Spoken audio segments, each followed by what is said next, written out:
While at this gestation, you must keep manuring the farm. You must keep watering the farm. You must keep protecting and taking care of it. Because if you have planted corn, but you don't water it, if you come back after 4 months, you will not get corn. You will get dead crops.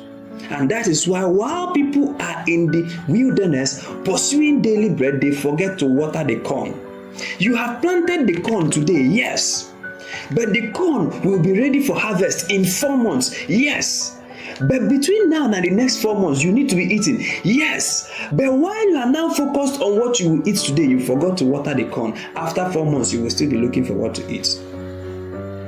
And this is the template that many young people are running, abandoning their vision for daily bread.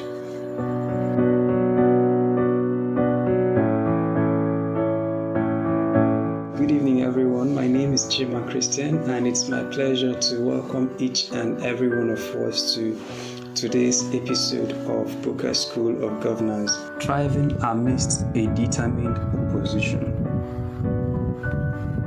Thriving amidst a determined opposition. How do you thrive in the middle of a determined opposition? So many times, it's not that people don't know what they ought to be doing. Although there can be times when people are genuinely confused as to what the next steps should be. But there are other times people know what they ought to be doing. They know they ought not to be at this stage. They know they ought not to be at this place. They actually know where they are supposed to be next. But then they are not there. Simply because in some cases life has wrestled them to the ground.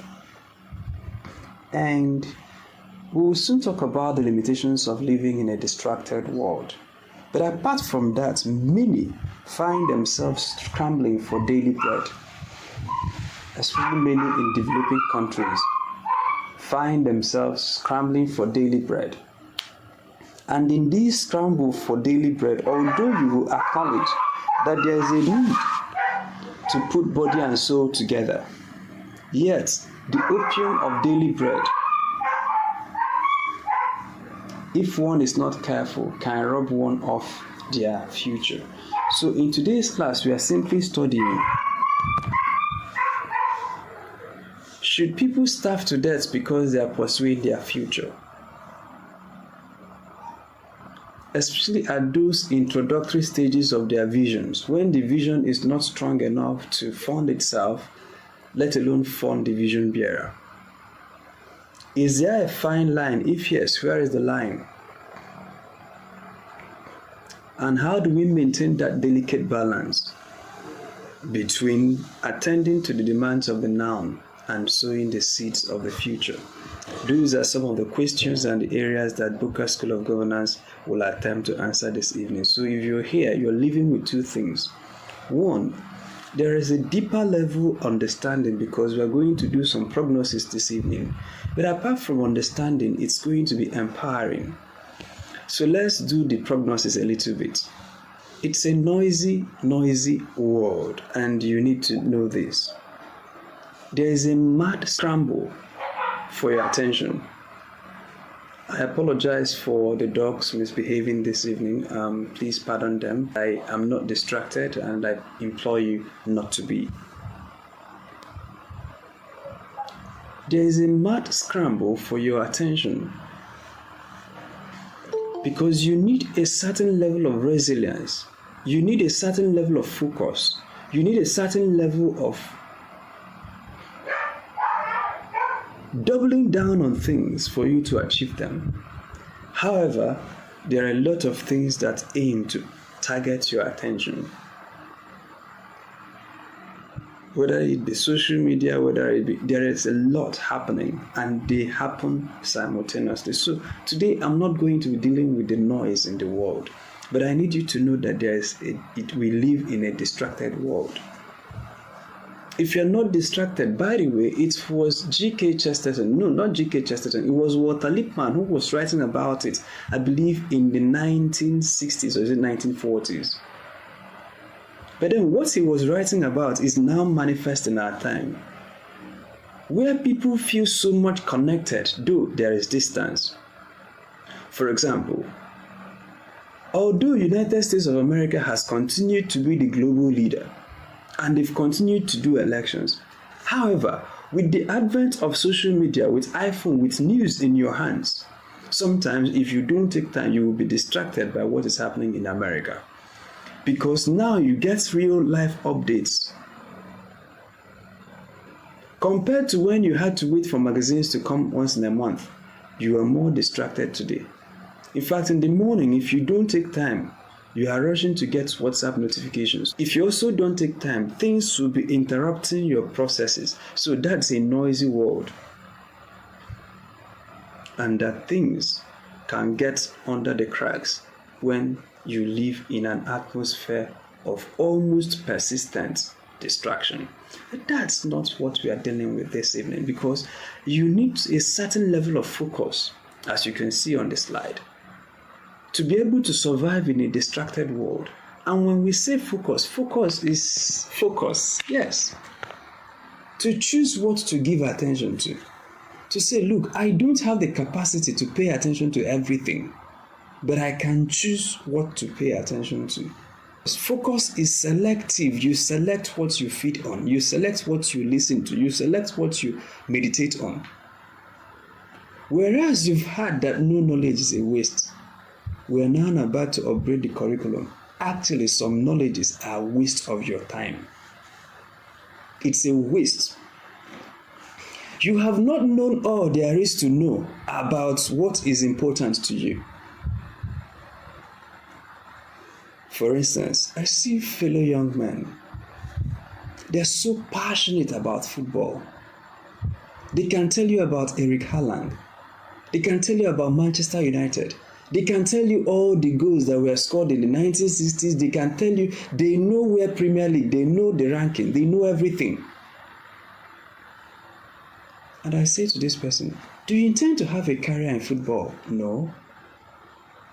Do you intend to be a referee or anything? Do you want to play in the ecosystem? No. But you spend your time studying these things. Do you know all there is to know about your sector? Do you know the breakthrough technologies in your sector? Do you know all that you need to know about your own life? Even when, readers can be distracted. If you don't take time, you will read what you ought not to be reading.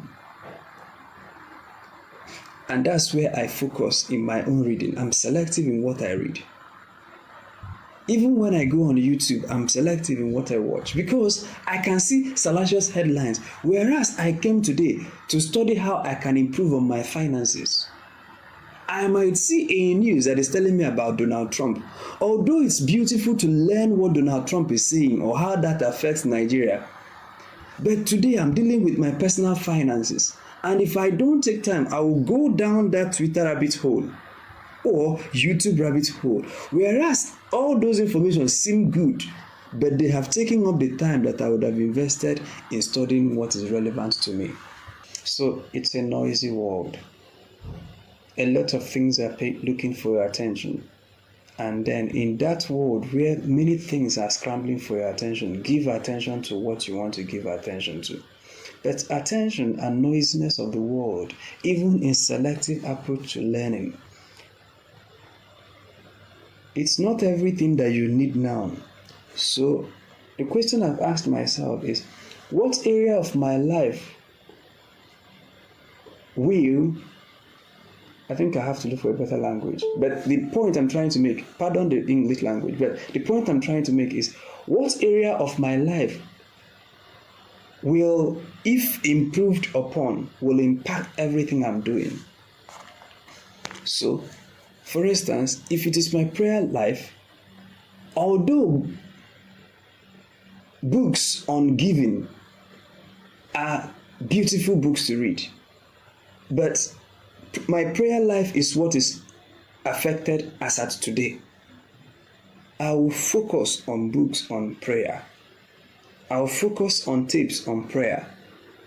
Now, sometimes you could have achieved mastery in prayer, and you're not struggling with your prayer life. If you keep listening to books on prayer, your development will be disjointed. Because now you need to know one or two things about your personal finance.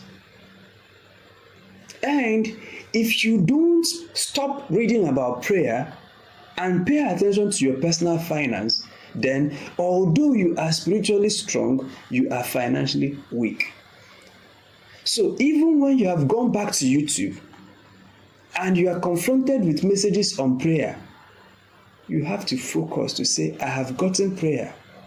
I will keep it, but I'll have to look for that which I don't have. Because if I don't take my finances seriously and I don't focus my attention on seeking for information that will help me improve my finances, although my prayer life is thriving, my financial life is going down.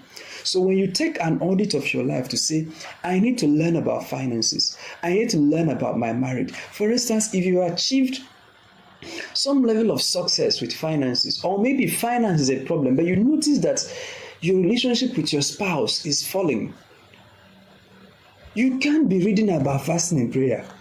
What you need now is wisdom on how to manage your relationship, and in this case, a spousal relationship. And there are people who teach on marriage. If need be, you may have to take pause on governance classes to go to marital classes so that you can get. So the question I ask myself going into this year is, what is that area of my life that if I improve, that it will impact all the other areas? What is that thing? Where is that deficiency? Okay, I've achieved self-sufficiency in this. I've achieved sufficiency in this. At least God is helping me in this area. Where are those other areas where it seems like Christ is not king? That this particular area of my life has refused to bow its knee to the Lordship of our Lord Jesus Christ. What is that area? And then I begin to seek out, what is the information concerning this area? How can I get it? And so if you need to know things about finances and you leave it, and you are pursuing things about touching the glory of God, after touching the glory of God and coming down, finances, and when you have achieved, so what you want to do is to audit your life and see needs, so that your reading, your learning, even the sermons you listen to are need-based. Because many times, for those of us who pursue knowledge, you can pursue knowledge and pursue knowledge based on entertainment, pursue knowledge based on sentiments. Oh, you are sentimental, you like that preacher. Oh, you like how he preaches, and you are listening to every day, you are eating cassava.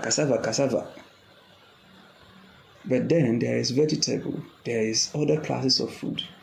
And so sometimes you can be reading one particular, if you find that you need knowledge and deficiency in other areas, you go to that place. I don't know why I spent time this is not even in the script for today. But maybe someone here needed this information, and I believe that the person has gotten it. Now let's go to the substance of today's class. For every vision, there is a provision. For every vision you have, there is a provision that is made for it. That's when you have a vision to build a hospital, there is a budget for the hospital. Now, that budget may be released incrementally, may be given to you in one fell swoop, but there is usually a provision for every vision. So, what is provision? Provision is all of those things that help you to achieve your vision. It can be human resources, it can be material resources, it can be intangibles like knowledge, like wisdom. For instance, if you want to become a medical doctor, there is a wisdom for becoming a medical doctor. That wisdom may be sequestered in 6 years or 6 administrative years. And those 6 years will be broken into 2 semesters per year. And by the time you have done a cumulative of 12 semesters, you would have gotten the wisdom to become a medical practitioner. So that wisdom is already there before you even determine to be a medical doctor. But you may have to apply yourself. So wisdom is part of the provision. Knowledge, technical competencies, skills. There are other spiritual provisions too. Even the tenacity, the grit, the belief system, your self-image, They are all part of your provision, because if you give a vision to someone who doesn't believe he can achieve it, forget it. Even if you give him all the money in this earth, his belief system will still bring it down. If you give a vision to someone who believes he can achieve it, if you don't give him money, that his belief will manufacture the money to achieve. So that belief that I can do it is also part of the provision. But then we are not dealing with provision today. We are dealing with opposition, because every vision receives opposition. And that is where we're going to. In fact, many people, especially Christians, tend to think that anytime they meet opposition, that they are wrong. Sometimes tend to think that anytime they meet opposition, then something is wrong. Well, it could be, but many times that's the way it is designed. Let me give you an instance. Every time God gives you a word or a vision, because many of your vision, we've taught Moses the mountaintop, that every vision is gotten from somewhere. That inspiration came from somewhere. So if that inspiration is compelling enough to move you to a particular direction, then we are saying that now that you have gotten the vision, especially if it is God's word, that it will come with the energy to do, which is the provision, but it will also come with its opposition. So let's read this. There was a famine, Genesis chapter 26, verse 1 to 2, in the land. This famine is besides the first famine that was in the days of Abraham. And Isaac went to Abimelech, king of the Philistines, in Gerar. Then the Lord appeared to him and said, "Do not go down to Egypt. Live in the land of which I shall tell you." There was an economic recession, and he went to get a visa to Canada. And the Lord appeared to him and said, "Don't go to Canada. Live where I will show you." And that place that I will show you apparently turned out to be, in this instance, I'm giving an instance, South Sudan. "Dwell in this land, and I will be with you and bless you. For to you and your descendants I give all these lands, and I will perform the oath which I swore to Abraham your father, and I will make your descendants multiply as the stars of heaven. I will give to your descendants all these lands, and in your seed all the nations of the earth shall be blessed, because Abraham obeyed my voice and kept my charge, my commandments, my statutes, and my laws." Pay attention. I will do this because Abraham obeyed my charge, my commandments, my statutes, and my laws. What law is he talking about? Moses had not even come on the scene. Well, today is not the day for that class. Let's keep going. "Then Isaac sowed in that land," Genesis chapter 26, verse 12, "and reaped in the same year 100-fold. So, whereas everybody was taking off to Canada, everybody was running away in the midst of an economic recession, in the midst of hardship, he sowed in that land of hardship and reaped in the same year 100-fold. And the Lord blessed him. The man began to prosper and continued prospering until he became very prosperous in the same land of scarcity. For he had possessions of flocks and possessions of herds and a great number of servants. So the Philistines envied him. Now the Philistines had stopped. This is my focus now. So please pay attention. Now the Philistines had stopped all the wells which his father's servants had dug in the days of Abraham his father. Now what I'm trying to explain to you is to explain to you his success. Yes, his phenomenal success is predicated on one, his obedience. First, his father's obedience and his own obedience. But now, I want you to see that before he sowed in that land and reaped 100-fold, verse 15 had happened. It says, now the Philistines had stopped all the wells which his father's servants had dug. So they told you that this man became prosperous. Now they are now trying to tell you how he became prosperous. They had stopped all the wells which his father's servants had dug in the days of Abraham his father, and they had filled them with earth, with sand. And Abimelech said to Isaac, "Go away from us, for you are much mightier than we." Then Isaac departed from there and pitched his tent in the valley of Gerar and dwelt there.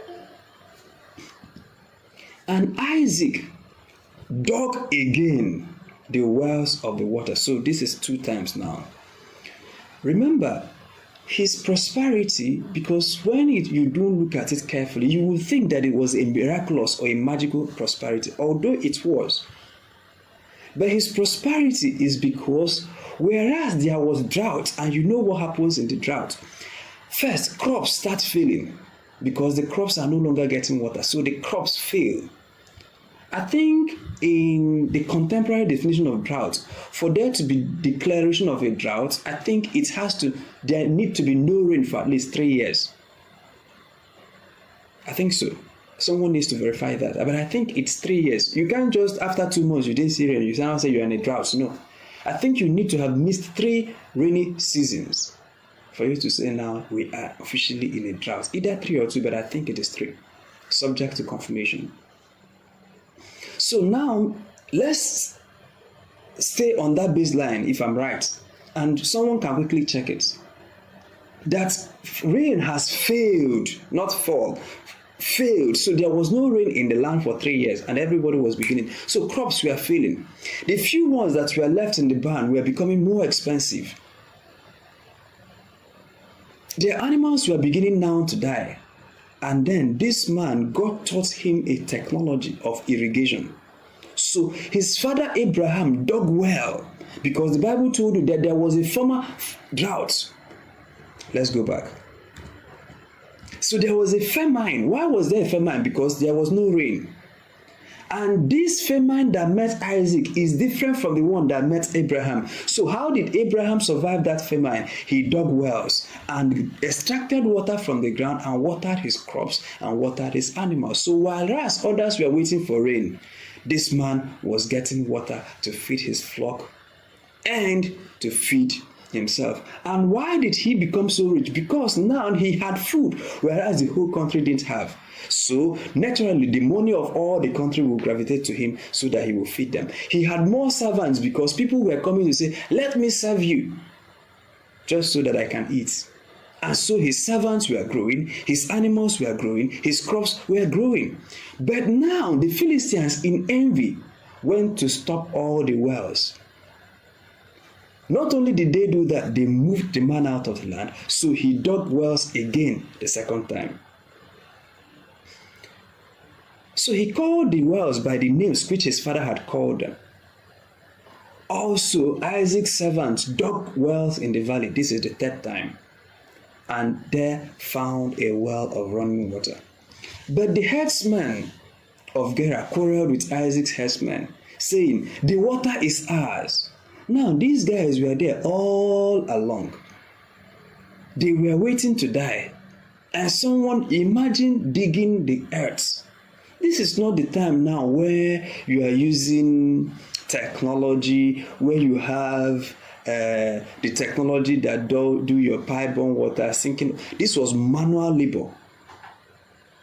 In the Middle East, in the midst of a drought, I need you to see the level of work that was put in to get that water. But after he had gotten it, some herdsmen came to quarrel. So he called the name of the well Esek because they quarreled with him. Then he dug another one. So his father dug. He dug twice, dug thrice. This is the 5th one. And they quarreled over that one also. And he called its name Sitna. And he moved and dug another one.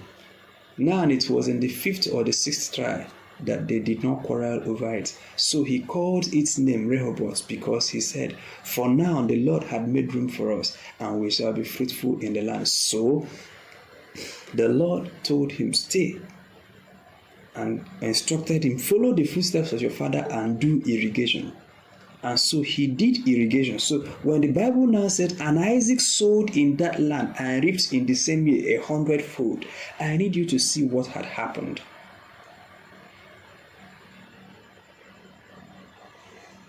Because when God gives you a vision, he makes provision. But sometimes that provision can be an idea. So whereas you are waiting for 20 million to start the business, he might give you an idea. If God tells you to plant in this land, whereas you might be thinking that now there is drought, that God will cause rain to fall on just your farm, he might tell you, borrow the earth. Because the provision can come in form of an idea. And this is why many people, they have businesses. They are waiting for 100 million. They are waiting for 50 million. They are waiting for this. But the provision is not actually in physical cash. It is in an idea. But that idea is hidden inside a conference. And when the Lord nudges you to go to that conference, you say, but I don't have money to go to the conference, because you don't realize that the idea that will kickstart what you are looking for is in a conference. And so if the Lord told you to go to this man and he will give you 50 million, you will have transport fare. If he tells you to attend a conference,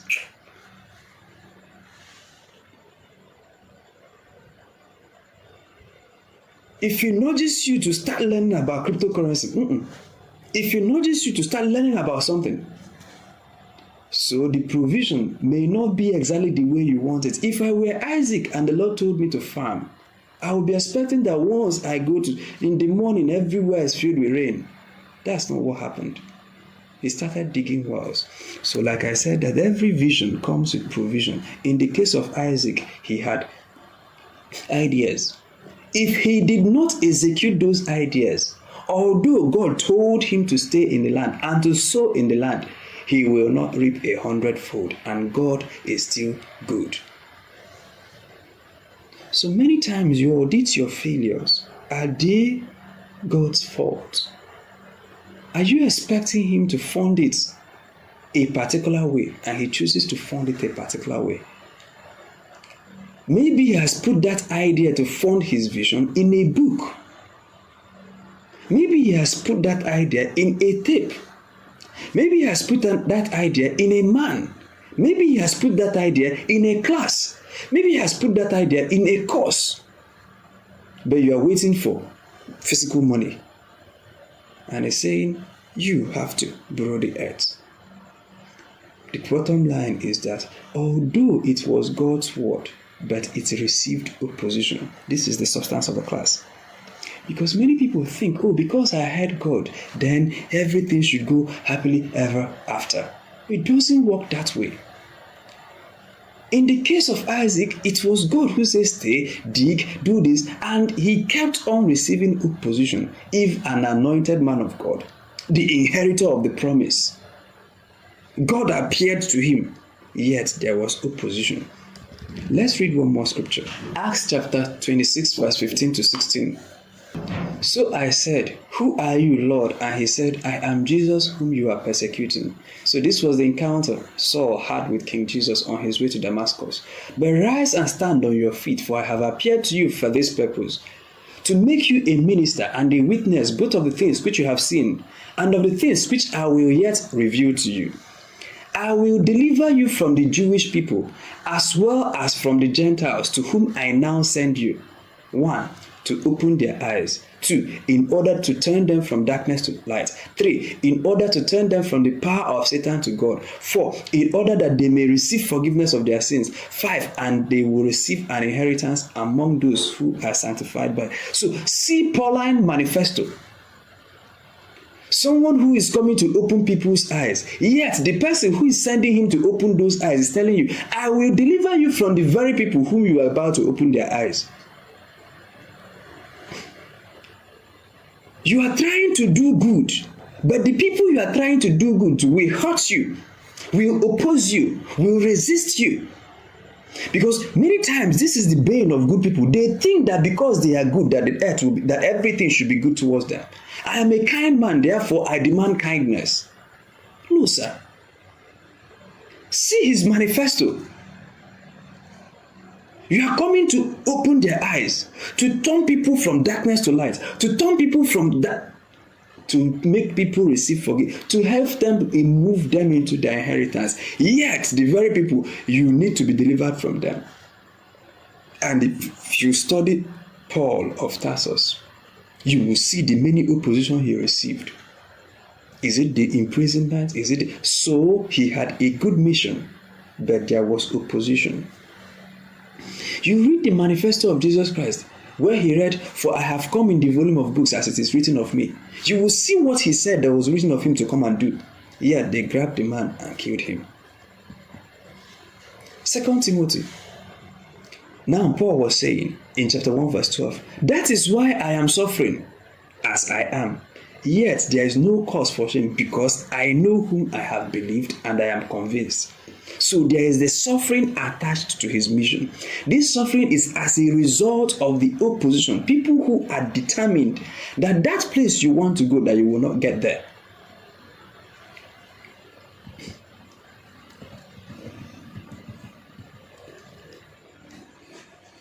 Because it is fairy tale to assume that when God tells you something. Let me read one more scripture for you. It says, "Yeah, though I walk through the valley of the shadow of death, I will fear no evil." Psalms 23 verse 4. "For you are with me, your rod and your staff, they comfort me."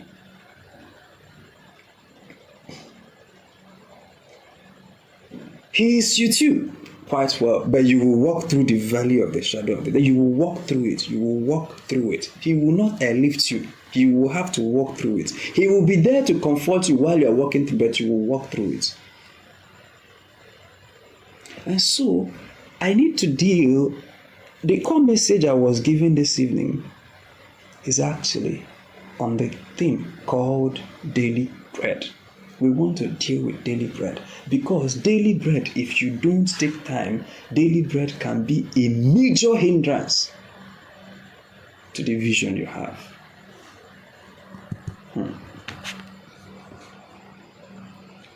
Daily bread, if you don't take time, can be a major hindrance to the vision you have. What you're looking here is the journey every man of destiny will take. You start from Egypt, which is your financial Egypt, your health Egypt, your marital Egypt, your business. Every business goes through this. Where that idea was trapped in bondage, it's a valid idea, but it is still held. The economic factors are pressing down on the business.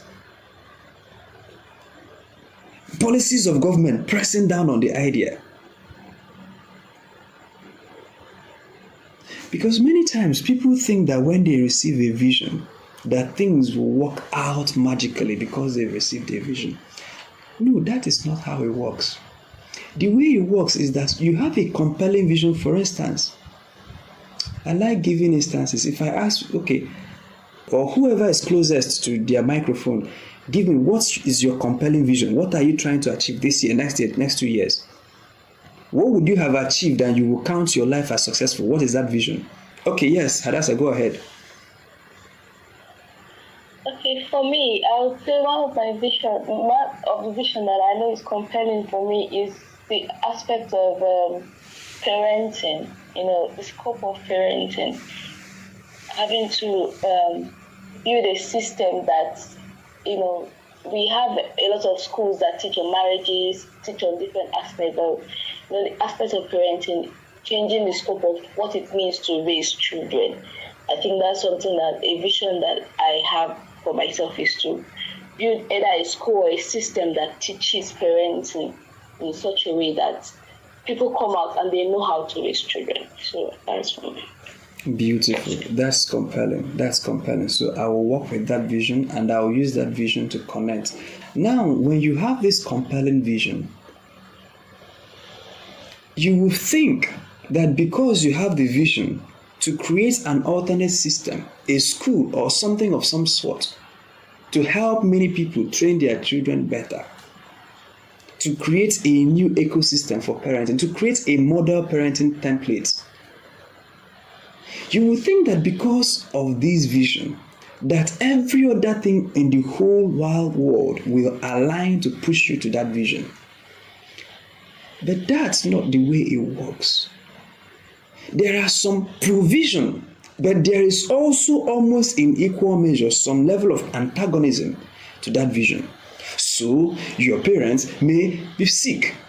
You may be sick. You may need finances. Now that you have this vision and it's compelling, if you give it time, it will still be compelling, but it is compelling and competing among many things happening in your life at the same time. Things will happen in your family. Things will happen in your own personal life. Things will happen at your workplace. Things will happen in your personal relationships. And they are all happening, and yet you are expected to fulfill the vision. You might think, oh, because I have this vision, therefore my parents will not be sick. And I'm not saying that yours will be. Therefore, I know distraction from the family will be distracting you. All of those things that usually happen will still be happening. And many times, why people don't fulfill their vision is because of those distractions. You see, I would have done it, it's just that my mother is sick. No, your mother is sick, yes, but you are still expected to, within the sickness of your mother, still fulfill the vision. You see the level of opposition Isaac got. There is no excuse. Within that determined opposition, you must be determined to outlast the opposition. And one of the greatest opposition to vision is daily bread. I think many people will understand what's on the screen. So there is this journey that every business, every vision, every idea, sometimes every human being goes. The red one, you mustn't necessarily get there. But you start out from Egypt, typified of when you are in bondage, when this idea is in bondage, to a place where it has come out of wilderness. Egypt, it has come out of bondage, but it is now in the wilderness. I'll give you characteristics. To a place where you are now in the promised land. So from bondage, you don't determine anything. You are affected by all the elementals. You don't take your decisions. It seems as if life imposes itself on you. Now in the wilderness, there's a little bit of freedom, but there is lack. And one of the things in the wilderness is that you can only get what you need per day. Especially for young people, this will be beneficial. When you are in the wilderness, God supplies manna. God supplies manna. In this manna, you can't save. That is why when people are saying save money, you can't save in the wilderness. You can't save. You won't have savings if you are in the wilderness. If you save the manna, it will get corrupted. Now you may begin to have a cup, but you can't save because what you are given is, so when God tells you to go to Lagos, He gives you the exact, in fact, sometimes He will not give you transport fare. It's when you go to, you will now meet someone that will give you a ride to Ore, and when you now get to Ore, somebody will now lift you to Shagamu, and you will now finally enter attachment from Shagamu and enter Lagos. By the time you finish with Lagos, you see that the budget will just bring you straight to Lagos, and when you now come to Lagos, you are now stranded technically before another. So He provides as you go. This is also for somebody. Many times when you are in the wilderness, God provides for you as you go, not before you go. So many people have vision from the Lord, and it's compelling, and you know you ought to be doing this. But you are waiting for God to equip you before you go. But He says, because you are in the wilderness, the provision is as you go. So as you are on your way to Lagos, transport fare will now meet you. You now say, but if I go to Lagos, where will I sleep? As you now get to Lagos, provision for accommodation will now meet you in Lagos. But many times people don't want to take the trip because they want to plan, okay, I need flight money, I need resources, I need this, I need the other one, I need like 80K per night hotel, and by the time, so this trip, although God is telling me to make it, I need like 350K to make the trip. If you sit down there, you could wait for 5 years, the 350K will not come. If it is God that told you, you will go, you will find out that the 350K may not come, but you would have achieved your purpose and come back. Now, it may be that you may not sleep in the high-end hotels. It may be that you may have to hitchhike with somebody, but you have gone and you are back. So the hallmark of wilderness, and this is where many people get stuck, is that the provision you have is per need. Once you pay your school fees, that's it. So you can't have savings now, and because everything you're doing in the wilderness is important. Now, I'm not talking about waywardness, about living a life of nonchalance, but I'm saying that every instruction you receive in the wilderness, that the resources will only finance you until it finishes. The next day, you have to trust God for resources. It's a wilderness, and it is in this place that you learn character development. It may be, even if He gives you 1 million, He can tell you, oh yeah, give them all away. Give them, because this wilderness experience is where you are provided for. Now, wilderness is not the destination, and manna is not your food. But as you are on your way to promised land, a manna is supplied to you. And that manna could be the job you are currently doing. And that manna could be what you will yet do. So, God has given you a vision. Start this thing about parenting. But in the first 10 years, this parenting thing may not pay you. A time will come where you will attend one conference and they will be giving you honorarium in the hundreds of thousands of dollars. But when you are starting, it is just you and your camera before you. It is just you and your articles that you are writing. It is just you and the book you wrote. It is just you and the limited audience you have. But before you get from here, now that you are about to start this parenting thing, to a place where that parenting thing will now start paying you, it's the wilderness and it's a journey.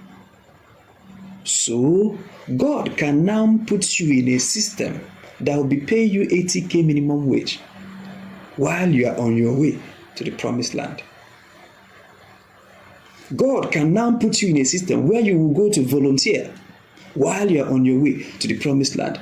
God can tell you to start a small business while you're on your way to the promised land. And this is where many people get stuck, is that they don't realize that they are in the wilderness and they now settle permanently in the wilderness. So this job was to cater for you for a period of 15 years, but you are now retiring in the job.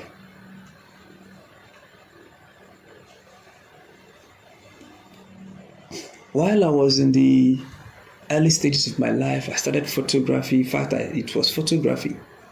But I knew I wasn't supposed to be I'm not called to be a photographer. But it suffered it to be so, that I was doing photography and it was sustaining me. But I knew that where I'm going to be a photographer, that was not the aim. Now, I can have a photography business, which is eventually what I later built, and then move it to an event management business. But this is not the destination. At some point, I was a school teacher, teaching mathematics to secondary school students. And within the fold where we were teaching, people who just got out of school and then teaching, we agreed that although there are people God called to do a lifetime in teaching, I am not one of them. And I knew it was not here. And some of my colleagues knew it was not there also. But the time to move came, we moved. Some stayed, and some are still in that system till today. And so, God can now design a temporal manner for you. He can design a temporal job for you. He can tell you, learn hair making, So while you are making people's hair in your neighborhood, you are making money, whereas you are honing your craft, honing your skills, and moving this your vision of running a parenting school to where it will start sustaining itself and in turn start sustaining you. Because from the time you start this thing to the time this thing will start paying, it's 15-year gap. Sometimes a 13-year, I told you last class, the day they poured anointing on David and says, I crown you king, it was not until 13 years. He had to run for his life in the wilderness for a period of 13 years.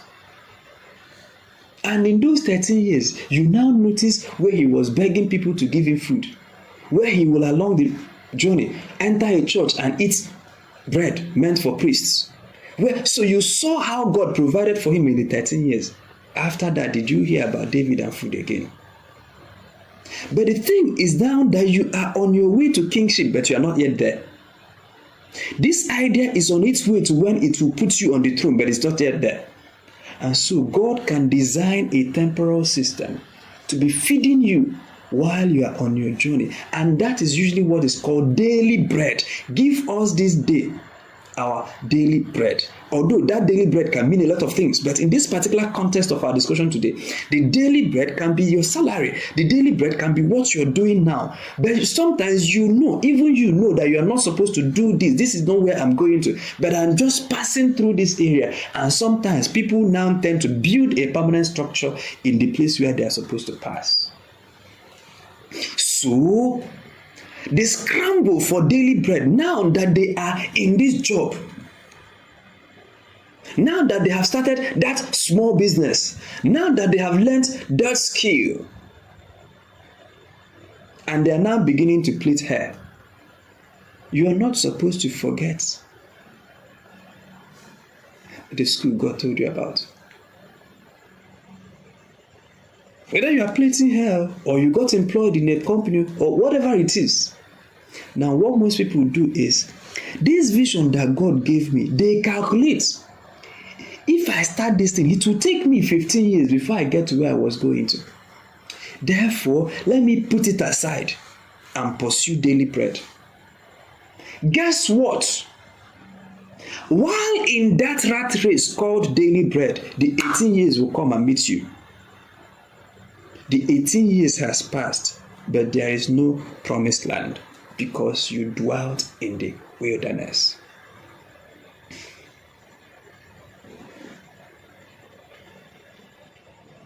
So how do you manage this? So do you resign your job? No. That job, if you resign it, hunger will deal with you because it is part of God's provision. Except when He tells you to. But while you are at that job, you are still honing your skills. You are still saying, okay, someone that needs to do this thing on parenting, what skills do they need? Do I need to write a book? Am I going to speak at conferences? Am I going to do this? If I'm going to speak at conferences, how do I start learning public speaking? If I need to write a book, how do I start learning how to write? So whereas you are still on your 70K job, in the evening you are taking a class on public speaking. Whereas you're still on your 70K job, in the evening you are taking a master class on writing. Whereas you are still on your 70K job, you are researching the topic. Whereas you are there, you are doing something. You are sharpening the tool. Whereas Noah is still on the earth, he is building an ark. But many times, because people they just leave the ark and they focus on the sustenance while they are building the earth. So you are supposed to be getting manna. But the day you enter the promised land, manna will cease. But now people build all their lives around manna. And that is why people do for 35 years something that they were supposed to do for 3 years. As I'm saying this, it pains me. My heart is heavy. If it's left for me, I will not teach this class. But it's not left for me. The thing I know, I can't say it. My heart is broken. Many of our parents, it was this same thing. They missed it in the wilderness and they extended their stay in the wilderness. Something they were supposed to do for 7 years, they did it for a lifetime.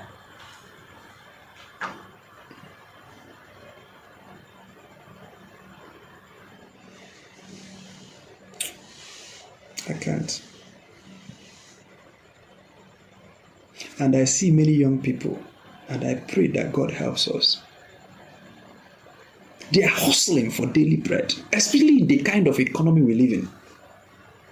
And they have totally abandoned what is. Now, you cannot become king in your daily bread thing. There is something God has designed to put you on the throne. He has seen that there will be parenting need. And He has designed you as an answer to parental problems. And it is when you function in the full weight of this glory that you will get to where He has designed you to be. But you can't get there overnight. There needs to be a 13-year gap. So, in these 13 years is where you develop your character. It's where you develop your competence. It's where you hone your skills. Nobody just arrives.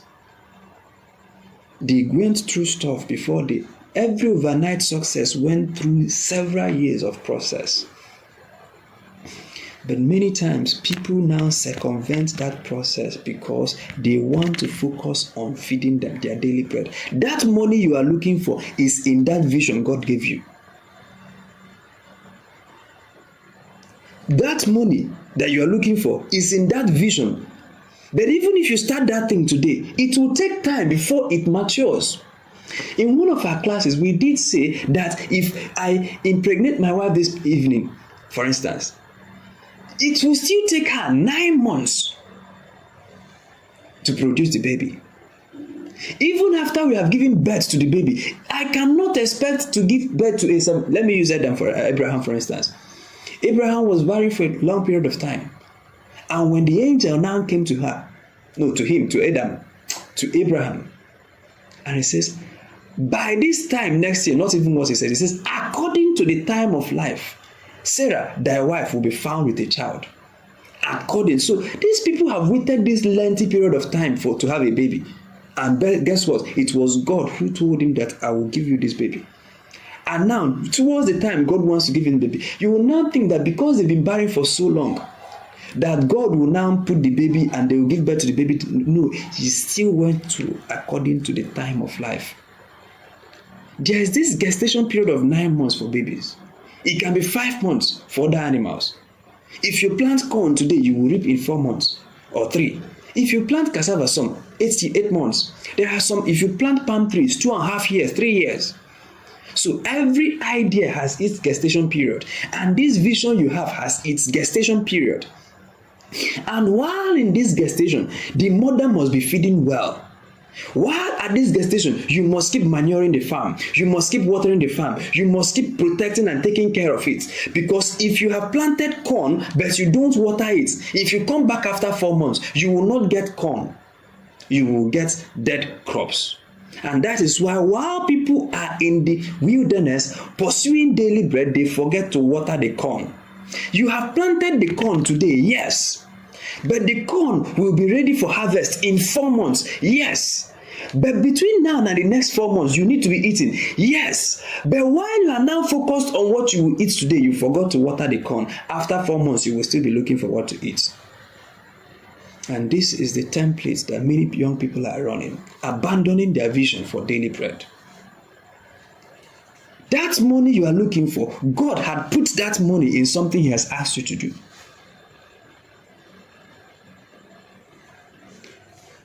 Egypt, wilderness, and promised land. So this is every business goes through this stage. Every business goes through these 3 stages. That there is a time when the business has not yet started. It is in your head. You don't even have the capital. Then there is a time you have started it, but it is still learning how to crawl.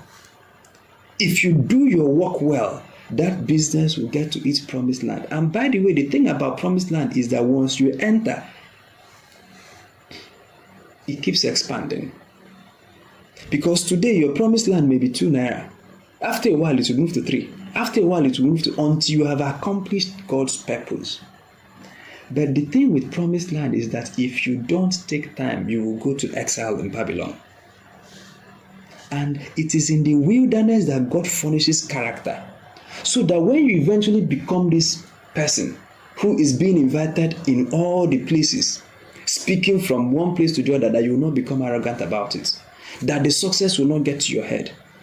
That you now know how to manage yourself, that you know how to manage your itinerary, that you know how to, those other things. It is in the wilderness that you acquire those competencies. So, although people tell you that they are going to the promised land, but they don't have the skills of the promised land, they wasted their wilderness. And because of that, they may have to die in the wilderness. You say God is taking you to that place. Agreed.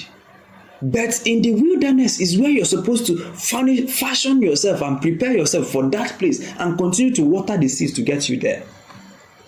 But if you focus on daily bread, if you focus on this daily grind, if you focus on one of the major distractions people have is daily what to eat and what to wear. The daily things. But I have to pay my rent. But I have to pay my son's school fees. But I have to do this. And don't you take any excuse to stop doing what God has asked you to do. Even if it costs you your life, do it. Do not drop out of your class. Because your wilderness is the journey where you get trained. But many times people now drop out of class and now enroll themselves. They say, I don't want to be trained in the wilderness. Let me actually build my tent in the wilderness. Do not drop out of class. Because there's a way that seemeth right unto a man. But you see, the terrible thing about this way in Proverbs chapter 14 verse 12 is that it will seem right unto you until you get to the end. You will not even know until you get to the end. There are some people, it was when they got to the end of their lives that they realized that they wasted their lives. I was discussing with someone, and he said we audited his life and he needed a degree to be able to get to the next level of his life. But he says, but he's getting old. I think then he was in his 30s. So how can he enter university and do the 4 years in university? And I remember telling him, whether you enter the university or not, the 4 years will still pass. However, at the end of the 4 years, your choice will now determine whether you are finishing the 4 years as a graduate or you are finishing the 4 years as the same person you were when you entered into the 4 years. So for people who say, this vision God gave me, you look at where you are now and you look at what needs to be done before you bring out that vision and you say, this business is for the future. If you don't start planting and watering those seeds now, the future will not come. But when it comes, you will find out that you have no harvest because you did not plant. If you learn what God wants you to learn, He will give you what He wants to give you. There's a reason God allows us to go through wilderness. That is where He purges us of the things of Egypt. That's where He purges you of over-reliance of money. If you don't go through the wilderness and get to the promised land, you will go back to Babylon.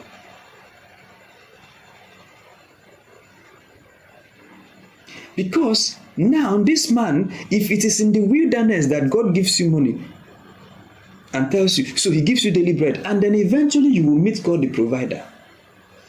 Let me share this before I bring the class to an end. One of the days I was asking God, why do you keep extending my wilderness journey? He says, it's because of where I'm taking you to. I said, but look at this other person, look at this other person, look at this other person. Their own is not this lengthy. He says, it's because of where I'm taking you to. So the higher I want to take you, the more I insist that you mature. So I'm going to put you in a place where you have access to state resources. But I need you to meet God the provider. He says, if you meet me as the provider, when you have no need to provide for yourself. And he began to explain to me, because some of the classes I teach you are actually my interactions with God. Now, he said, don't you see how your politicians steal? I say, yes. He says, they never met me as the provider. I say, how so? He says, if you don't meet me as the provider, you will be tempted to provide for yourself. So today you steal 10 million. After a while, 10, 15. After a while, 100 million. Eventually, you will keep accumulating because you don't want to be in lack. So you accumulate until the point you don't even know that you no longer need money now. But you keep accumulating. If you meet God the provider, especially where you meet him is in the wilderness, he will now ask you, did I not send you out without pause? Did you lack anything? When you were in the wilderness, did your sandals wear out on you? When I sent you to the UK, you didn't have money. Did you get stranded? No. When I sent you to Lagos, you didn't have money. Did you get stranded? No. When I sent you to Port Harcourt, you didn't have money. Did you get stranded? No. When I told you to give out all the money I gave you, did you die? No. Now you have met me as a provider because you know that I can provide for you. So if you need money, you will not be in a hurry to stash money somewhere to provide for yourself, because you know that even if you leave office, I am your provider, not the money. I will give you money, but before I give you money, I need you to know that your hope and trust is not on the money. If I don't take you through wilderness and I give you money, you will think that that money is your security. If you pass through the wilderness and you come out and I give you money, you can give that money all away and I will replenish it the next day. That's why actually people lose money and commit suicide. They didn't meet God the provider. If you meet God the provider, you will see how many times you've been in lack and he provided for you. So even if you lost 100 billion in one day, he will still provide because you know him. But the thing with also the wilderness is that if you go through the wilderness and eventually make money, you are now the money, not the one in the account. So that if someone defrauds you of 100 billion, it is you that is rich and you will manufacture the money again because there is something in you that manufactures money. And that's why you see billionaires and they tell you, take away everything I have and send me to the wilderness, I will reproduce the success. That was why you didn't see Isaac quarreling with them. He has a formula that produces success. First, there is blessing on his head, but he has a technology. Anytime he misses H and 2 and O, it becomes 2H and 1O, it becomes H2O. So he has a technology. Even if you send him to desert, he will still dig the ground and find water there. So he wasn't quarreling with people. If you take he doesn't. Now there are people, if God does not take you through that thing, if they collect your well, you will die with the well. If you go through this wilderness, even if you lose money, that's why some people grab government positions, because their identity is in the position. Therefore, they need that identity, they need that position to maintain their identity. That's why you see politicians, they don't leave office. Their identity is tied to the office. If you meet God, he will tell you that your identity is tied to me, not the office you occupy, not the clothes you wear. Yeah, you will wear good clothes. I want to give you good clothes, but I want you to have healthy self-esteem first. That you confer on anything you put on legitimacy. Not what you put on will confer on you legitimacy. And so, when you're now going through wilderness of clothes, God is telling you, I will give you clothes, but if I don't take you through this period, you will think it is by Gucci. You will think it's by Louis Vuitton. But I will take you through a place where you have just 2 or 3 okrika. And I will teach you, be bold about it. Iron it well. Put on your perfume. Put on a bold face. Smile. Walk with gaits like an elegant princess that you are. And then when eventually I pass you through and then I now see that you now have that self-confidence, I will give you the clothes. But now your confidence is not in the clothes again. The confidence is inside of you. It is actually us that determine how long we stay in the wilderness, not necessarily God. It is your level of development, your level of compliance, your ability to learn what he wants us to. But sometimes we are stubborn head. He pushes you this way. So after a while, you will now try to see, is this one now ready? You pull back. If you learn what God wants you to learn, he will give you what he wants to give you. Don't let your temporal hustle become the permanent one. That barbing salon you open today, except if God has shown you clearly that you're going to be a professional barber and that you will barb the president of the world and you will, no problems, keep growing at it. But if that is not the vision he gave you, he might send you to a barber shop for now. While you are there, don't allow the barber shop to take 100% of your attention. Whereas you still have to feed your kids, whereas you still have to pay bills, but don't allow paying of bills to become the permanent one. The proof that you actually trust God is that when He now tells you to move, you move. Let me defend 9 to 5. Because I told us in one of the classes that every error is preceded by an error. Because I've heard people preach against 9 to 5 and say you can't get rich working 9 to 5, and there's element of truth in what they are saying. But if we don't bring balance, we will overemphasize it. It is not everybody that will own their business. Even if everybody is designed to own their business, it is not designed to be so at the same time. Even if you are to own your business, it is not, because if every one of us own their businesses, who will now support us? You are trying to grow your business so you have employees that will help you. If all of those employees, everybody says go and start your business, if everybody start running their own thing, what I'm saying is that 9 to 5 is good. But if 9 to 5 is your temporal accommodation, don't make it your permanent accommodation.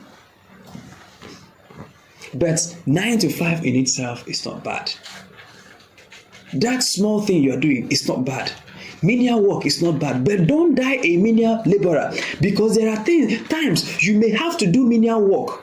You may have to go and serve medicine to pull yourself through school, and even now that things are rough, you may have to drive Uber. But don't make yourself an Uber driver while driving Uber. Don't settle there. Do that as long as it lasts, but that is not where you're supposed to be. While you are doing that, be acquiring the competencies necessary for the next level. Be reading more about that business. Be attending conferences. Be doing things, things that will move you up to that place. Start something. T.D. Jakes says, if you honor where you are with your best efforts, even if it is not it, it will lead to it. And this is one of the ways people elongate their stay in the wilderness. They don't honor where they are. They tell you, my name is David. I've been anointed to be the king of Israel. Don't mind that I'm just serving in Saul's army.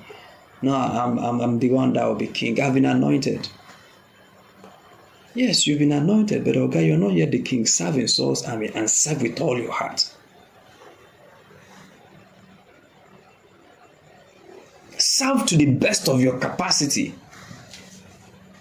It is not it, but there is a ladder connecting you from where you are to where you're going to.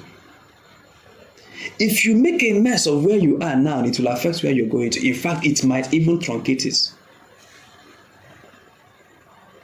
And that's why some people, they are working, you want to start your business, but for now you are working in another person's business and you treat it with laissez-faire attitude.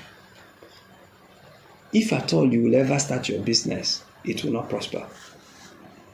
Because first, you will take that laissez-faire attitude into your business. You will think that is overnight, you will switch.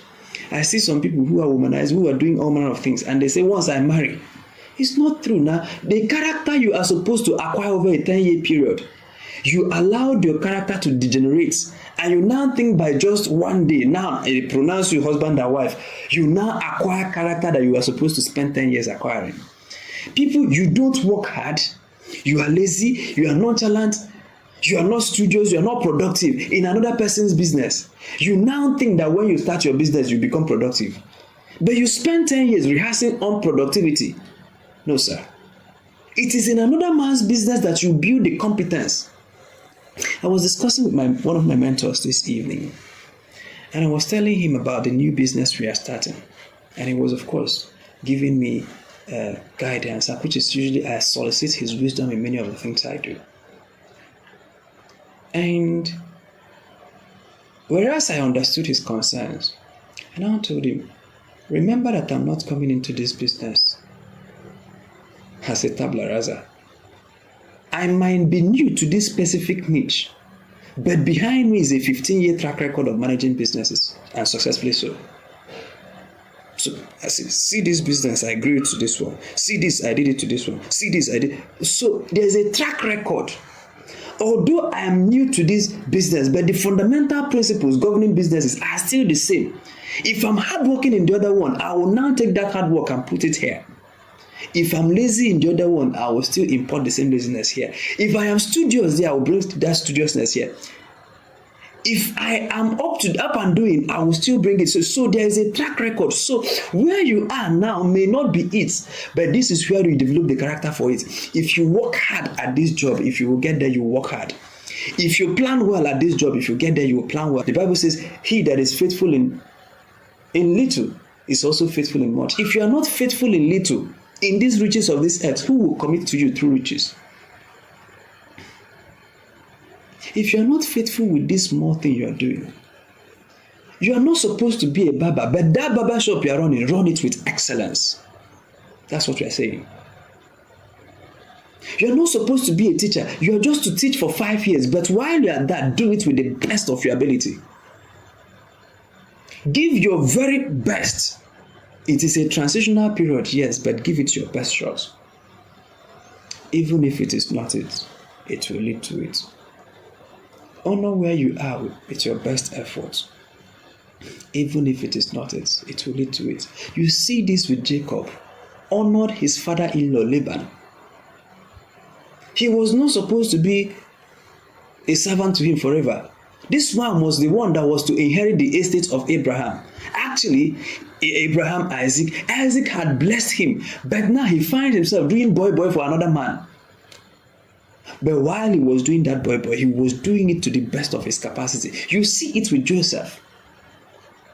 Had been anointed, had even had a vision, a dream. But while he was managing Potiphar's business, he did it to the best of his ability. You see this even with Saul of Tarsus. By the way, there's a reason God recruited that guy. It's you guys that are calling Saul. If I say this, you won't believe it, but let me say this. Sometimes when you are running your mouth against terrorists, against Boqer people, sometimes if God shows you what he feels about you, you will be sorry. You are saying that they are killing people. They are willing to kill and be killed for what they believe. You that claim that you believe something, you can't even tell your neighbor what you believe. You are so ashamed of inviting your neighbor to come and hear what you are hearing. But someone is so gripped by what he believes that he can afford to live his life 15 years in the bush on the account of what he believes. Some of them, for 25 years, the government is looking for them, and they give up life of freedom on the account of what they believe. This was Saul. That was why God recruited him. Although he was running in the wrong direction, but he had tenacity. The same zeal was what he now puts when he was converted.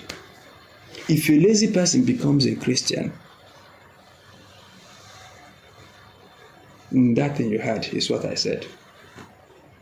If a hardworking person becomes a Christian, now the Holy Spirit will start working with you to change that laziness, because he can change it. He can change it if you allow him. It will take him time, but he can change it. But you saw that Saul of Tarsus was tenacious. He actually believed that he was serving God. He actually believed it. Anywhere he see people calling on the name, he feels that they were blaspheming God. So his own is to exterminate them. That's also why when he believed in the real God now, he walked with the same zeal to prove. So anywhere he is, he's expanding the kingdom. If he's in the kingdom of light, he's expanding it. If he's in the kingdom of darkness, that you have been in a particular kingdom, we are not seeing any result. So, although you are persecuting Christ, but if you are persecute him well, so that when we convert you to a propagator of the Christian message, you will propagate it well. God does not work with lazy people. Same with Satan too.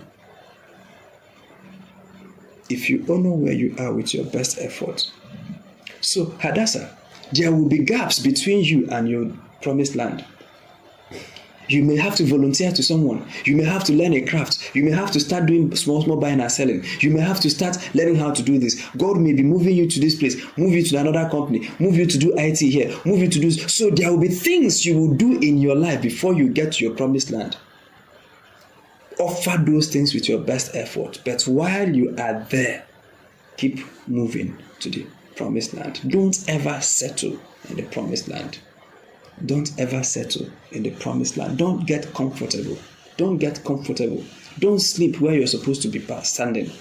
Don't lie down. Don't build a house where you're supposed to pitch a tent. Pitch a tent so that you can move it any day he says move.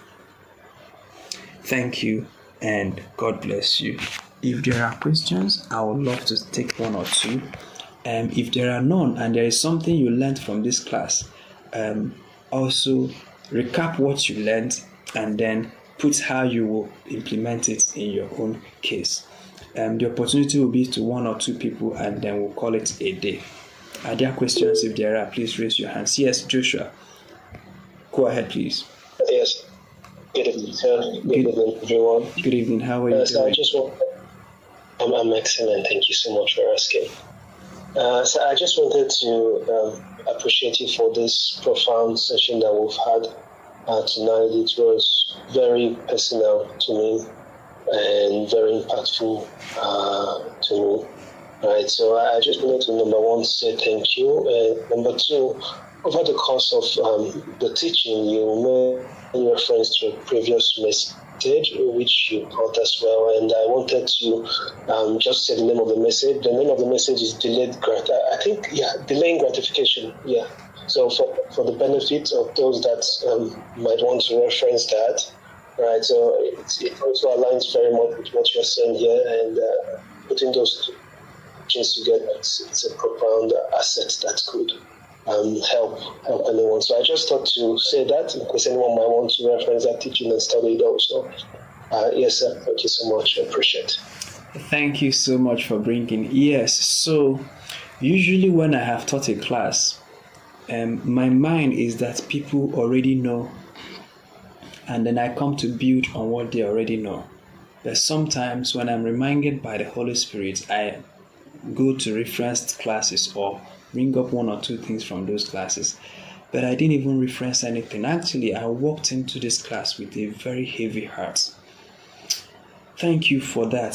The class he referenced is delaying gratification. So if you take that class on delaying gratification and add it to what you just heard, you will have a more complete picture. My heart was heavy. Actually, God opened my eyes and I saw people who will live their entire lives running a rat race. People who will live their entire lives running a rat will never get to where God has asked just because of daily bread. Sometimes people totally abandon what God gave them to do. Like one of my associates, I hope he's here, Kusi. Totally abandoned. He's not here. I hope he just finds this class because I know it will help him. Totally abandons what God sent him to do. And one of the days I asked him why. He said to me, "Oh, I need money for this, I need money for that." I said, "You don't know that the money you are looking for has been embedded in this thing God told you to do. And you left it and you are looking for money." I said, "Yes, do your money thing, but don't let it stop you from going to where you're going to." I don't know how to tell you. Even this evening, I knew I didn't have the words to say what is in my heart. But I beg you, I beg God to help. Even within the mumbo jumbo, because my heart is not in this class. My heart is not in this. It's somewhere. I don't know. I want to teach it, but it's heavy. To tell people, if you don't take time, you will die in that thing you are doing today. That's why when you see people, 67 years, they are still serving medicine. It's not God's design, I'm telling you that. You see people at 48 years, 50, 60 years old, they are still doing gate man. It's not God. Now you can do gate man in person.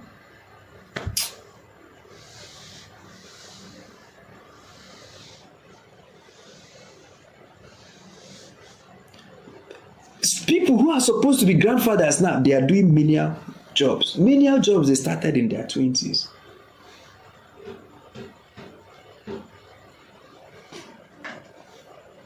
Don't build a permanent base where God has made a temporal barracks. Thank you so very much. One more question or comment and then we'll call it a day. Yes, I see all the reactions. Thank you so very much. Thank you for that encouragement. If you can, please pray for me this night. My heart is so heavy. My heart is so heavy that many people have missed their dream. They have missed God completely. They've missed God completely. And many people are on that route to miss Him just because of daily bread. Some people will tell you, I would have done it, but my father is sick. I would have done it, but this. I would have done it. So I'm telling you that everything that is happening will be happening, and you are still expected to do what you ought to do. Yes, Mrs. Faith Ademi, please help me. Maybe God will put the word in your mouth. I feel that the class has not ended, but I don't have the words again. Please go ahead, ma. Good evening, sir. Good evening, everybody. Good evening, ma. I want to specifically thank you for this class. I'm also having this burden so much in my heart. Like, everything you said this evening is completely true.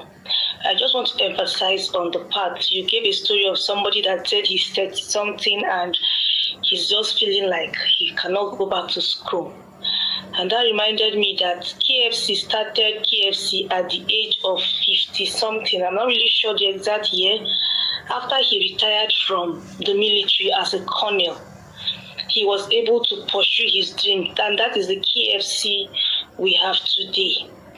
A whole lot of big organizations have started by people remembering the calling that God has called them for. I can tell you that I'm so heavy right now because I can literally pinpoint a whole lot of people around me, especially our parents. These are the same mistakes they made. They just get comfortable. I remember when I started working in the bank, I was doing so well in agriculture, but I knew that I needed those resources, I needed the funding. So I left my agri-business and came into the banking sector. And when I came into the banking sector, I told myself I'm just going to be here for like 3 years because there is something I need to get. I needed to start my own corporate organization, and I needed to get the banking experience, the trainings, and all the exposure I would get in this banking. And I went to that space, I learned discipline, and when it was time for me to leave, my branch manager and everybody there, they didn't even want to collect my resignation letter. They're like, oh, you're doing very well. You have potential. You will go far. There is so much. We see so much potential in you. You know, they were just bringing all the sweet mouth. Madam, go for 3 months. Come back after. Go anytime and come back. Just continue. We will not take your resignation letter. You are doing so well. We are seeing you going so far in this banking. But I knew that it is not banking. I knew that this is not what God told me to do. I just knew it. So even though it was very difficult, I dropped out my resignation letter and I came and started focusing on what I know that God has in stock for me. And I've not yet there, but every day I know that I'm a step forward. For some of you that it seems as if you have deviated, like he said, the wilderness, there will be so much manna in the wilderness, but that is not the real thing. Don't eat all your manna. Don't stay there in the wilderness and be comfortable with that manna you are getting. The manna is not the real thing. There is a promised land. While you are in that wilderness, study. While you are in that wilderness, develop yourself. While you are in that wilderness, continue building yourself. Don't feel bad. Be there. But give yourself time. The clock is ticking. Every day you are there, tell yourself that I'm a step away. I'm just 1 day away from this wilderness to the promised land. Thank you so much, sir, for this. Thank you, sir. God bless you. Bless you too, ma. I think that you tied up the class perfectly well because I knew there was something sitting in my heart, but I don't know what to say again. My heart is broken into 100 pieces. So some people, we want to start, even when people start businesses, there's one young man, oh my God. One young man. There was one again this evening. I met him somewhere, we exchanged contacts and I said, we talked and I saw this guy has quite a number of potentials. And then every day he says, follow me on Twitter. And then after reminding me for like 6 or 7 times, and then I said to him, you meet someone like me and the only thing you want to get out of the relationship is to follow you on Twitter. Because even if you don't have sense, don't you know where we met? Don't you know where we met? And the age gap between you and I is just a few years, but I'm sitting in this place and you are sitting as the other thing in that same place. And you don't know that this person knows one or two things. So you think that if I follow you back on Twitter, that's the only thing you want from me.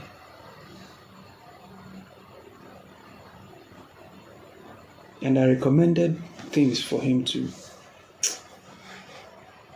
There's another person.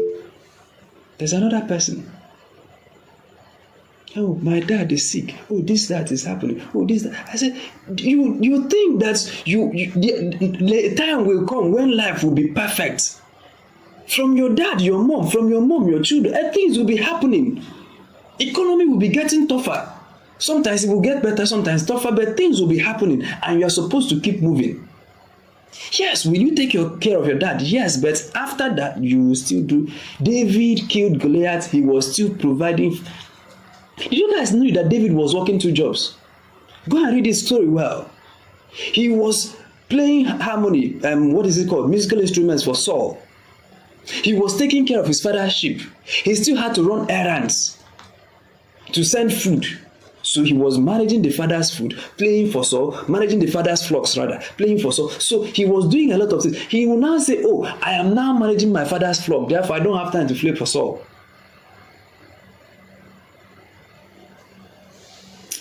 Yes, I think I saw a hand up. Jeremiah, yes, please. I'm looking for, there's someone that will conclude this class. The word of God is in someone's mouth. Please, whoever it is, complete this class. Once the class is completed, I will feel it in my spirit and then we'll go. Yes, Jeremiah, go ahead, please. Once again, for this exceedingly insightful session. Thank you, sir. Something the last person that spoke before he just did now said reminded me of this, where she talked about being at the bank and she wanted to gain really good use of your services here, don't leave all that. So it reminded me of something I read a while ago that kind of, let's say, splits the kind of people you meet as an up-and-coming person in life into 2 camps, using the archetypes of Abraham and Laban, which I think also ties into Israel's journey, Jacob's journey. Okay, so like the story of the person that went to the bank, that's like Jacob going to meet Laban. So he was doing a great job. The sheep, the flocks were prospering under his watch. But he was there for only a time. And then in that case, the opposition didn't come in the form of people stopping him from maybe doing his work the way they opposed Isaac. In this case, it was instead, you're doing this work, we want you to stay here instead of progressing to your final destination. So it's just, I don't know, sometimes the opposition that we even face does not look like opposition. It looks like comfort. It looks like even support. They'll tell you, what do you want? You're in charge of all the flocks. You're the general manager. You're the MD, in fact. But that was not Jacob's final destination. That was just a stepping stone. And then on the flip side of that analogy that I just remembered now was Abraham, where Lot came into his company and they were working towards vision together, and Lot was prospering, he was prospering, and at some point it was like, okay, this land is not enough for us. Some people would seek to place you under, like Saul was trying to do to David when he saw that David was becoming as popular as he was. But Abraham did the opposite. He sent him out on his way. So there are 2 types of people you tend to meet. And my major point is just sometimes opposition does not look like opposition. It looks like support. It looks like empowerment even. But it's up to us to remember what God has called us to and to push on towards that vision. Thank you. Wow. If it's my spiritual father, so everybody say thank you, sir. Wow. Opposition sometimes don't look like opposition. They look like support. They look like comfort. Thank you so very much. Thank you. Yes, Mr. Shegu, Civic Voices, please go ahead. Yeah, Good evening, sir. good evening, my brother. Good evening. Thank In you. fact, I was drifting away when I put it on, but I was drifting away, but something woke me up. And I don't know, there's this thing I've been going through this season. It's like the Holy Spirit is waking me. It's like the first day I was sleeping, and practically I don't know what happened. I jacked up. And this is like unlike me. So I think this is an awakening for everyone. I think so. Honestly speaking, I was telling my wife just this evening. I got a CV, and I wanted that guy to enter an organization, but for some kind of reason I can't explain, they said no. They said, I was trying to speak on behalf of that guy, but this one I know with a kind heart, but they said no. And my heart broke. I was telling my wife, it's something very close to this. I said, this guy has wasted years. Where you're not supposed to build a full stop, you now sat and then put a camp and build a room and bungalow. And I asked him, how much are you earning? And he told me, and my heart further broke down. So this season, for me now, I'm talking for myself, is a season of repentance. Honestly speaking, it's not everybody that this message is meant for. But if you're someone there that is trying to get a nudge, this message is for you. It's in you. It's in you, because there's I don't believe that a Christian will not have that spirit in him that would connect with, even if you're not 100%, in a very, very strong connection with God. But there's this mercy that God does. It prompts you hear things like this, So for me, this night is a very, very strong. I will go back and listen to this. I will definitely listen to this. And I would like to encourage anyone here that thing is in you. Don't be afraid. Obey what your calling is. Really, because everyone has a calling. Everyone, trust me, God has a calling for everyone. The more you delay, the more time goes, and God will just be weeping. God is a merciful God. Growing up, we heard all manner of messages that were not so much correct. But I now understand. I have a better picture of how God does these things. So I think this message is very, very, very. This is a very strong season. This message is a very relevant message for this kind of season. I'm not mistaken about it.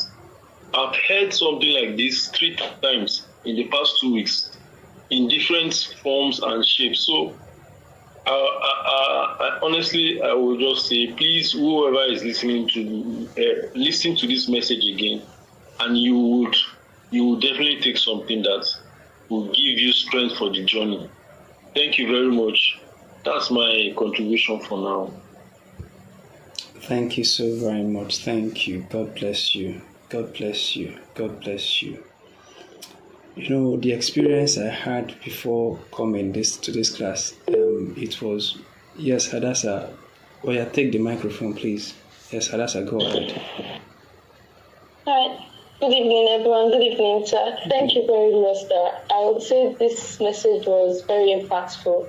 I think it's more understandable for people like us who are very young, and then we're about to delve into the space of life. And then you have this question of, okay, will you pursue this thing, and then how will you survive in the process of pursuing this thing?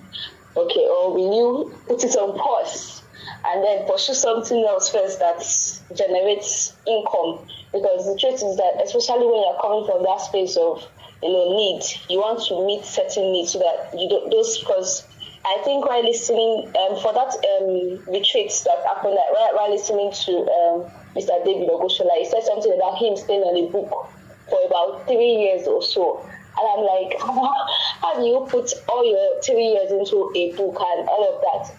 So, and then he went ahead afterwards while it was in my mind to say about certain things being met. And I was like, okay, do we meet those needs first? I think this, for me now, brings the place where I see that there's a part where you can put all in one. You don't pause, because when you pause, time is going. That's the truth. Time is going. Because, and then by the time you come back, sometimes you don't have that same energy.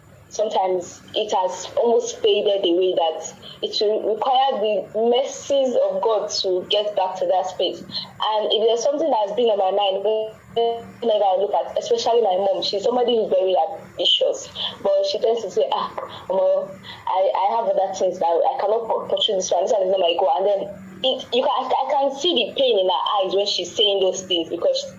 And then I kept telling myself, I don't want to be like this. And at the end of the day, I realized I was almost taking the same path where I'm like, see purpose, vision, everything, go and pause first. Let's go for money. And I think this is a call for me personally. It's a call for me personally to wake up. But then there's still this question, I would say, that is still bugging my mind, is that it's I don't know, I would be honest, because I think it's so much easier, because there's this thing called hierarchy of needs, right? It's difficult for somebody who is struggling to meet the basic to want to pursue something, because sometimes the basic tends to be overwhelming. It's like wilderness, that's the truth, and then it tends to be overwhelming, that it's almost, how do you survive that phase?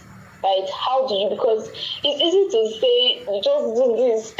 But when the reality hits, sometimes you want to say, I'm not doing it, I want to focus on this one. So how do, especially for that, okay, you have this part where this is what you want, but you have to do certain things.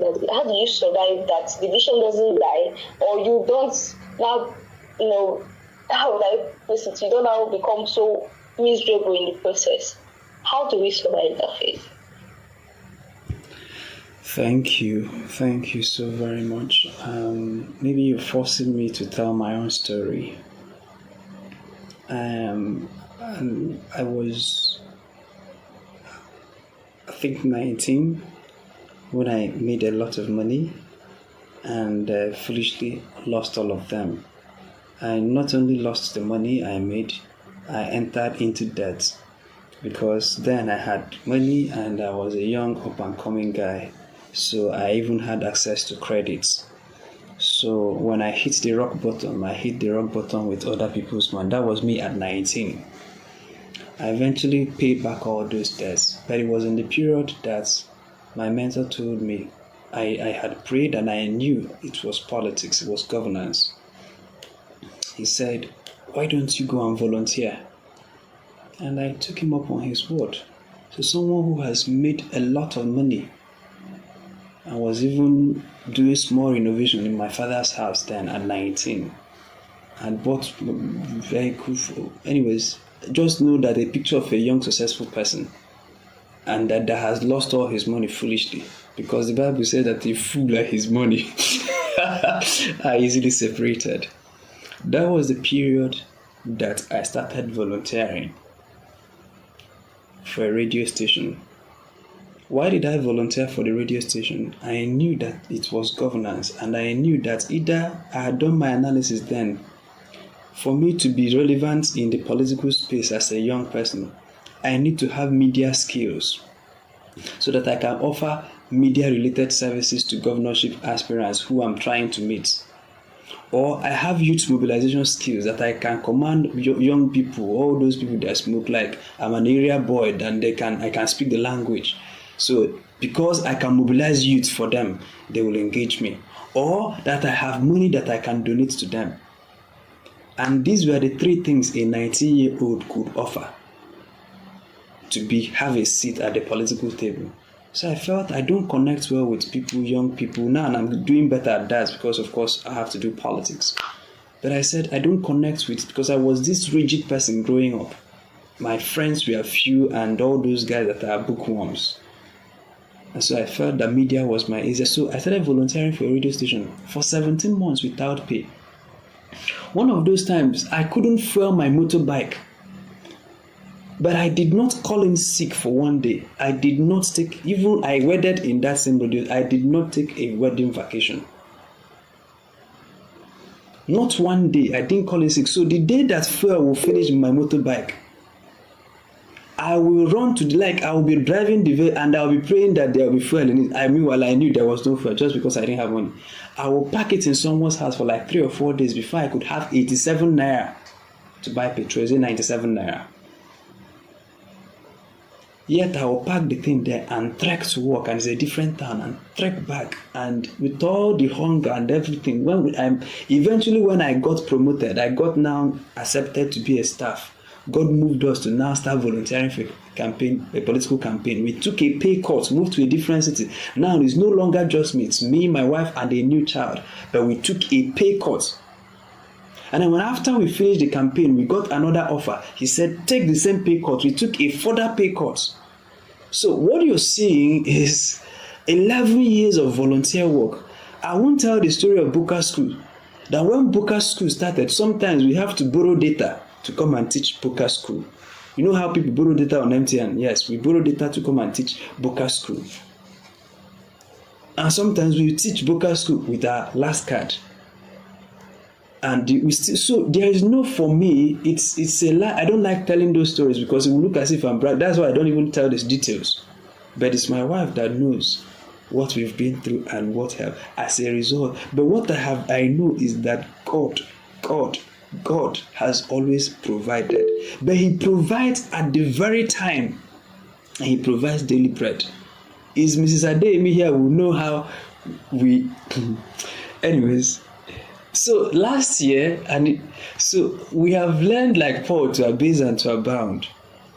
In 1 year, I have flown business class, I have flown on international airlines, I have flown local airlines, I have even entered night bus. But just it's anywhere He wants me to be, I will be. If He provides business class, I go. If He doesn't provide business class, I'll enter night bus. But you must see me there. And when you see me there, my clothes will be ironed and fresh. Now, you don't have to know that I came by night bus. All you know is that I showed up and I got the job done. So there is this tenacity. If it is it, God gave it to me as a gift. That I can be tenacious, and that gift you can have it. Because if you keep doing this daily bread thing, this pursuit of daily bread, so all of these things, if you really are called to this, which I believe that each and every one of us here are called, you must know whom you have believed. If it is God, follow Him. Regardless of the cost, follow Him. Eventually, it will prove positive that it was God that you followed. Don't let daily bread, don't let my father is sick, don't let but I need to pay house rent, don't let but all of those things. Even if you have to live in Bako for now, live there. And then, anytime for you, Hadassah, that you feel that you should attend something, you need to be in Lagos. God is moving you. Attend that conference. I have attended a conference that made me a lot of money, but I used night bus to go to the conference. And there I connected. Yes, Obina, please go ahead. Thank you, sir. Thank you, everyone. Good evening. Okay, so this message is actually very particular to me, and I thank God I really met it. I have one of my mentors here, and this is the first time she could be hearing it. I apologize in advance. I dropped my resignation letter 2 days ago, and that was basically because I came to that point where I decided that I was actually wasting my time in the organization. I've always had a fire burning from within me. I've told myself, I've been telling myself for years that if it is money that we are pursuing, there are many ways to get the money, to make the money. But then if it is purpose and if it is fulfillment that you're looking for, then we'll have to take the hard way out. And I would say that all the experiences we've gone through in life, it's for a reason, really. It's for a reason, and we may not know that reason now until when we begin to make use of those experiences. But one thing I also want to say is sometimes God uses such opportunities to push us to a place where we can and we will have to only and totally depend on Him. If you say it is passion, if you say it's purpose that's driving you, if you say it is God's call, if you say you are led, then that leading will have to be proved. Will have to be proven, with your action, one, and with the thrust that you have in God. So what am I trying to say? Just as our boss just said a few minutes ago, if you say that this is not for everybody, even though we know that everyone here is called into this, but if you've really been called into this, then you just have to take the bull by the horn and move if it's your time. But the truth is, you will know if when it's your time. The message is that you should not settle. The message is that you should not settle. The message is that you should be able to. The message is that you should not settle. The message is that you should be able to do the things you need to do while you can do them, and be sure that you are doing them. So why am I saying all this? I'm saying all this to encourage somebody. If you have that nudge, if you're beginning to have that nudge, then it's time you take the bull by the horn and trust God through that process, because He's not going to leave you. He's not going to forsake you. I think this would do. Thank you, sir. Thank you so very much, and I think that my heart is a bit relieved. That tells me that it's a sign for me to know that the job has been done. If I came in with this heaviness and left with it, I will know that I did not do the job, but it has been lifted a little bit. So thank you to everyone that participated, especially those who contributed. I believe that all these contributions gelled together to bring one message. So the message was not preached from one person. It was us. It was a collective. And by the mercies of God, this message will be out tomorrow, and then it will be shared. The team will work hard on it to get them out tomorrow. Thank you so very much, and God bless you. Some of us here, all of us here, none of us will build a house in the wilderness. None of us will build our houses in the wilderness. None of us will build in the wilderness. None of us will build in the wilderness. None of us will build where we are supposed to be working. None of us will settle. None of us will settle. I actually saw pictures, people in their 80s, wasted lives. People, after a while, they find out that the money they did not get, purpose. It's even worse for people that got money but got out of purpose. I don't know which is better, for people who got money and not in purpose, or people who did not get into purpose, did not get into the money. Anyways, thank you so very much. Our account details are as displayed. If you are led, please send your resources. Our social media accounts are also as displayed. Those are areas for you to connect with us and connect with what we are doing. We're trying to get the message to reach to a broader audience as possible. If you can, support us in that mission. Share our social media accounts. Connect. If you are not following us on any of the platforms, follow. And then when you have watched our videos on YouTube and it blesses you, drop a comment publicly. That way that others will know that there is something of value there. And then if you watch like this message that got to you today, if there is a part of it that got to you, when we put out the video tomorrow, screen grab that particular place and send it to someone. Or take the audio or video and force people to say, whatever you do, listen to this. Whatever you do, listen to this. And not just send them, follow up. Did you eventually listen? Tell me what you learned from it. That way we have something that can save a generation. But the generation must hear it before it saves them. Thank you as you continue to comply. The next class is on Sunday, and we're going to bring a surprise guest on Sunday. The guest does not know that she is a guest, but she will be here on Sunday by the mercies of God to facilitate the Sunday edition of Boqer School of Governance. It's going to be a powerful session. I trust God, and I also trust the effective workings of God through her. So Sunday is by 9 p.m. Details will be announced in the course of the week. Thank you so very much, and God bless you. The agric business is on course. We've made tremendous progress, and then this is not the night where we can provide updates, but we will provide updates. God bless you and good night.